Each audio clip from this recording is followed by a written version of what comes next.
Okay. I randomly saw this video in my recommendations as per usual, and it was interesting because when it mentioned Gameloft, I remember they were a massive company for mobile games. I remember they did what games did they do? I think it was like Asphalt and like I think it was Asphalt and like some other ones.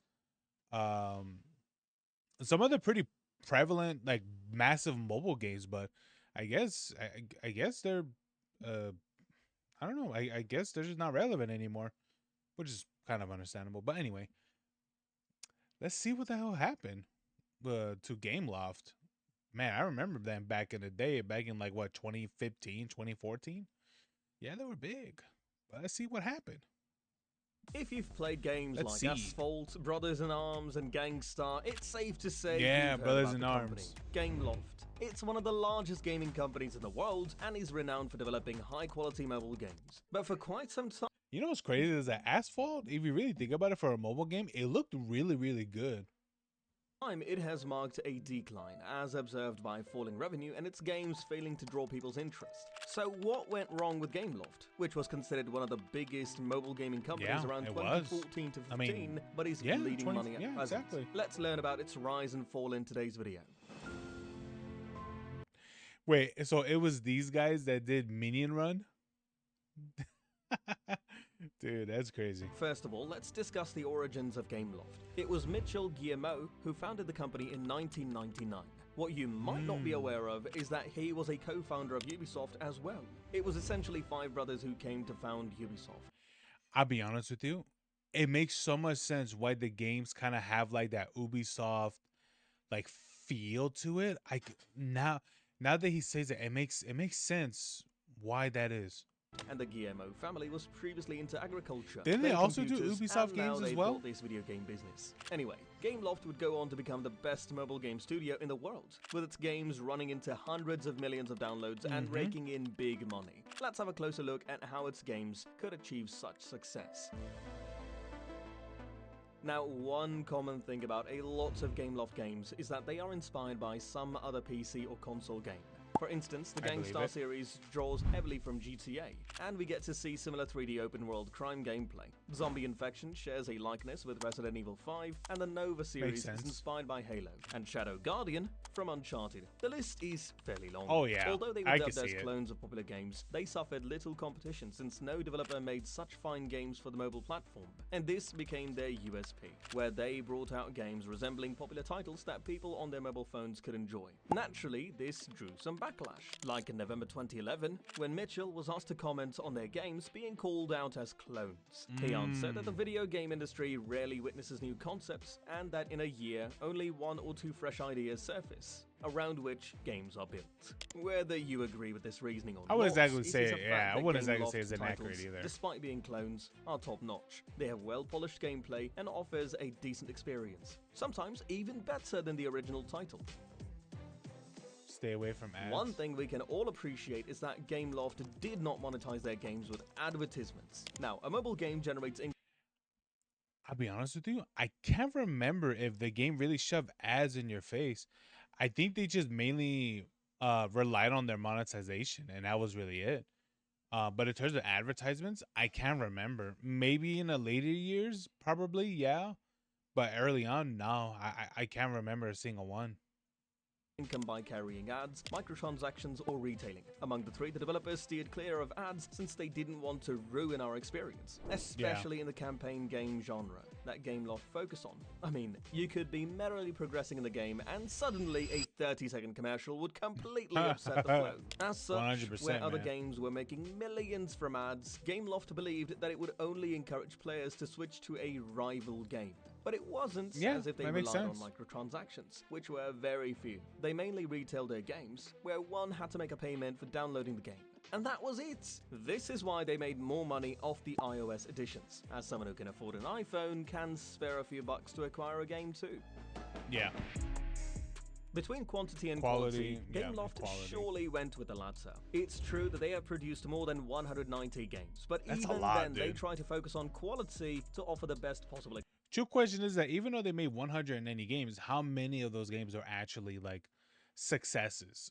And I don't mean like the game had to be like $1 billion or anything, but how many of them actually made them like revenue of time of development that they spent producing and making that game? It's a good question. Like how many exactly? Experienced mobile gamers. In 2014, they said that their primary focus would be on quality. Then, the company produced a wide range of games, unlike From Software, which brought out exclusively Soulsborne titles, or Rockstar Games, which kept to the open-world crime genre. Gameloft was developing every kind of game, be it racing or FPS, open-world or even casual ones. Consequently, they enjoyed a much wider and more diverse consumer base. So these were the reasons behind the splendid success of Gameloft. But then, what followed in 2014 to 15 that contributed to its downfall? I'd elaborate. Money problems. There was a time when Gameloft used to proudly declare that their games didn't carry ads, but that approach came back to bite, as they were seemingly not making enough. On the one hand, they were creating high-end games that required a lot. Here's the thing: is like it's fine, but that's the thing is like you have to give an incentive for players to see the ads. Prime example: if you play a game where you're getting all these rewards, and if you have it where that if you voluntarily watch an ad and then you get more rewards for it, then here's the thing: you win some and the game wins some. I think this is fine. It is very different where as soon as something ends, ad is very different. Is very different when the game does that sort of thing. So I wouldn't mind if it was optional for me to watch an ad to reap more rewards, because because what is it? I get rewarded, and guess what? The developer slash publisher gets rewarded too. To me, I think this is fine, and that kind of method is absolutely fine. Having it where that I have to watch an ad or all these like ad like splashes and things that's on the screen. No, I don't like those. I hate it. Or hell, even worse, or hell, even worse is that ad, what is it? The ads will pop up, but they have like an X, but they have the X so tiny that they really rely on you fat fingering it and completely missing that X. No, that's a no no. Lots of investment, but on the other, they did not fetch much. As such, profits dwindled and many had to suffer losses. Eventually, they set up Gameloft Advertising Solutions to run ads in their games. Yeah. Also, trends were shifting in the mobile gaming sphere. While Gameloft kept releasing campaign games that were not free to play, freemium games had taken over that could be downloaded for free, and once the players got hooked on them, generated revenue from ads or microtransactions. More recent games included skins Fortnite. and other cosmetic items that were available for purchase. And battle passes were being given out for money. As a result, premium games from Gameloft lost out in sales. That's why, as you can see, the gangster games, which were earlier downloaded by paying money, can now be downloaded for free. But yeah, they now include ads and microtransactions. Yeah. Gameloft's fall from glory is largely attributed to its hostile takeover by Vivendi. The French mass media giant had been aggressively seeking to expand into gaming. Before 2013, they owned Activision Blizzard, which split to become an independent publisher. Activision Blizzard splits from Vivendi, and 8 billion is a billion buyout. Game publisher goes to go independent with huge share purchase with CEO and co-chairman personally committing 100 million to deal. Damn, that's crazy. And this is back in 2013. Really? They were part of Vivendi? I would never have known this. With Gameloft, they uncharitably bought it over. This was during 2015 to 16, when Gameloft reported losses of over 16 million euros and was forced to close down 7 of their studios within a year. So the company was in dire financial straits when Vivendi appeared on the scene with a helping hand. But Michel Guillemot was unaware of their real intentions. To begin with, Vivendi acquired a stake of 6% in Gameloft, then 10%, and by the end of February 2016, they had bought 30% of the company. Michel came to realize that Vivendi wouldn't stop there, and pleaded with shareholders not to sell the shares they owned. But by June, Vivendi had acquired a 56% stake in the company to become the majority they're based, shareholder. they're This majority prompted Michel now. to quit Gameloft and go over to Ubisoft, as it had dawned upon him that the takeover was the first move in a grand scheme. yeah, it's basically not his company anymore. Like he no longer has control. Like literally, yeah, when a company buys a share up to like 50 or so percent, here's like 30%, that's crazy. That means that their voice is louder than everybody else. But up to 50% or more, oh yeah, they basically own the company. They could drop their wizard, they could drop their dick on the desk, and there's absolutely nothing anyone else can do. scheme to buy out Ubisoft. Not long after, 96% of Gameloft's shares had gone to Vivendi. Now, Yeah. the thing is, when the entire upper tier management is swept, a company can often take a different turn in business. They adopt a different direction when creating new games. Gameloft 2 witnessed a change of course. It began to pursue modern trends. For instance, taking forward the Nova series, which had been immensely popular, fans were widely anticipating All the release right. of Nova Legacy. It came out, but Oh, not the quite to their Nova liking. series. I've It had heard of few this. Yes. campaign missions, and the entire push was toward microtransactions, as is vogue these days. Thus, the game did not appeal to true fans of the series. Alongside this, they halted updates on formerly released games. Now, mobile games require regular updates to render them compatible with newer handsets and to keep players interested. But faced with losses, they decided to pull the plug on certain games, like Nova 3, which is no longer available on mobile phones. Nova, I won't lie, the Nova franchise does sound awfully familiar. I don't think I've ever played any, but it does sound very, very familiar. Likewise, many fan favorites were retired. Apart from this, the competition in the market has also increased a lot. Previously, only a handful of mobile gaming studios existed, such as Rovio, Zynga, and King. But Yeah. presently, a good many have come up. So many mobile games are being developed in China, mostly by Tencent and NetEase. Even giant Oh publishers yeah. have directed attention to the mobile gaming platform, like Activision bringing out COD Mobile, and Ubisoft porting its games to handheld devices. Similarly, many big PC and console games are being released for mobile. As such, the initial strategy that worked for Yep, this is Gameloft, true. bringing out clones 100%. of popular games, might not work as well today. But it's Well, no, of course not. You can't just push out clone. I mean, you technically can. It's a matter of would it work out. I still remember what was it like 5 years ago? Was it yeah 5 years ago when that one game, that one Chinese game that was pretty much an exact copy of Overwatch, which was called Paladin. No, not Paladins, but I don't remember what it was called. But it was basically the same thing of Overwatch. You had a what is it? I think you had a guy that what is it that what is that shadow traveled with shotguns.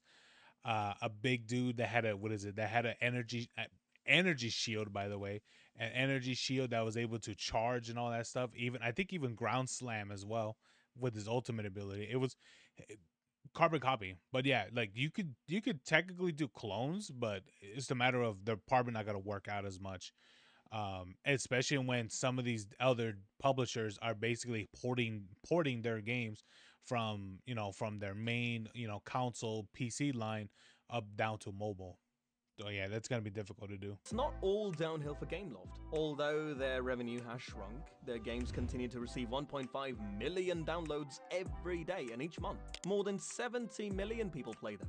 The acquisition by Dang, still Vivendi did today? land them in difficulties, with games I going doubt down it, in man. quality and the company not faring well. But things are much better now. In other news, the company is branching out to the PC platform. Disney Yeah. Dreamlight Valley was their first PC game that saw fair success. Oh, And that was whereas other mobile theirs. gaming Oh, companies that were makes losing sense why revenue, play like shit. Gameloft actually saw growth. Another thing that it had going for them was that since they brought out high quality I know Asphalt is on the Xbox from like that reached the consoles, yeah, and PC. games, players on PC and consoles thought to try their debut game, expecting the same level of brilliance. In spite of their decline on the mobile platform, they're geared to expand into gaming across PC and console. Gangstar New York is a testimony to that. So, that was the story of Gameloft. To learn of such a story about Hill Climb Racing 3, click on the video to the left. And to know how Damn. China controls our gaming industry, watch the video on the right. If you enjoyed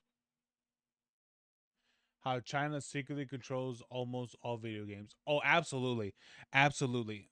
That's the thing that people do not realize, that Tencent having so much money into everything else. It's like, dude, they can literally, they basically have every major company as like a puppet. That's the reason why I say, like, for any company, even though they're offering you a fuck ton of money, Don't even do it. Don't even do it. The money looks delicious. I'll be honest with you. These guys are gonna be the downfall of gaming for sure. Was it with Tencent? But with Gameloft, it's interesting though because I would never expected. Well, not really never, but I did not expect that Gameloft would have been from like a top tier. I guess you could say game publisher at the time. But I'll be honest with you, I'm not surprised that it actually went downhill because I'll be honest with you, you can't exactly keep everything going and kind of keep going the same way, I guess you could say. Um, but I can understand having, a bit of game diversity because wanting to branch out to other things is great. But in the same time, it's like, if you expect your team to make some of these other games, do they even know how to make an adventure game or a simulator game or or maybe, well, I mean, one of the famous ones is a racing game, like Asphalt. But I don't know. I can understand wanting to go expand to different parts, especially other parts of the genres. But I don't know. Will it exactly work out? Looks like to me it really didn't.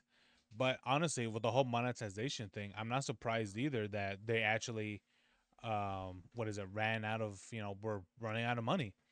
I can understand the idea of not monetizing the crap out of your game, or at least putting all kinds of micro ads, splash ads and all that stuff. But I'll be honest with you, believe it or not, all that stuff it pays. It pays the bills. It keeps the lights on, even though it's incredibly annoying. But one of the things I really really like is being able to optionally watch an ad and you give rewards for it. The problem I thought of while watching the video is that what if they make it where that they actually pigeonhole? Is it pigeonhole? Pigeon choke? I think it's pigeonhole. What if they actually do that to you, by giving you less rewards, but actually the normal rewards technically would have to be when you actually spend. What is it? When you actually not spend, but when you actually watch the ad, that's the normal. That's a normal rate of rewards. I mean, that could be a problem, but honestly, I don't really know. But I don't know. Give us all.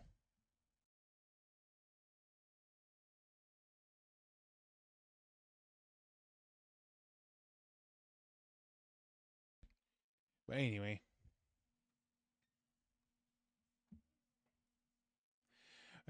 well, sorry. What is it? Someone was asking me something.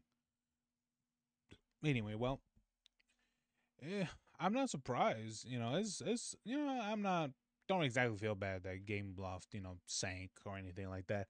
But I did. It kind of sucks for the guy too because this was like his prized possession, and then seeing like his company was essentially being bought out. And there's absolutely nothing he could do about it. I can understand why he left. But I honestly, I think he should have stuck with Gameloft, believe it or not, because everything that's going on with Ubisoft. I mean, I don't know if that guy's even part of Ubisoft anymore, but for what it looks like he's about to leave both major gaming publishers. But anyway, oh well, rest in pieces. Thank you so much for watching. Hope you guys enjoyed, and I'll see you guys in the next reaction. Bye bye.